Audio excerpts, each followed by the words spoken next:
आज कांग्रेस पार्टी 1933 का अपनी पार्टी का रिजोल्यूशन मान रही है और पार्लियामेंट के एक्ट को नकार रही है।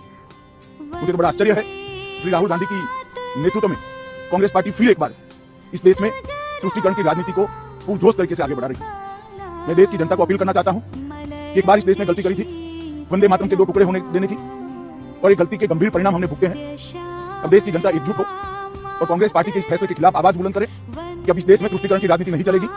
ये आजाद देश है, आजादी के। नमस्कार दोस्तों, पिछले कुछ दिनों से आप देख रहे होंगे कि वंदे मातरम पर बड़ी बहस छाई हुई है। और पता है बहस कौन कर रहा है? भारतीय जनता पार्टी के लोग, जिनके पूर्वजों ने कभी वंदे मातरम नहीं गाया, वंदे मातरम गाते हुए कभी अंग्रेजों से नहीं लड़े, वो वंदे मातरम पर चर्चा कर रहे हैं। और बताऊं, शायद 90% भाजपा के नेताओं को वंदे मातरम नहीं आता होगा।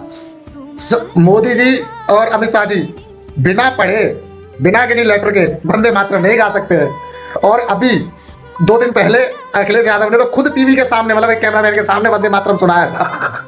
हे भगवान, मतलब ये देखो, 12 साल सत्ता में रहने के बाद इन व्यक्तियों पर सिर्फ पता है क्या है? वंदे मातरम पर चर्चा। और अमित शाह जी, आप देश को मुद्दे से भटकाओ मत, ठीक है?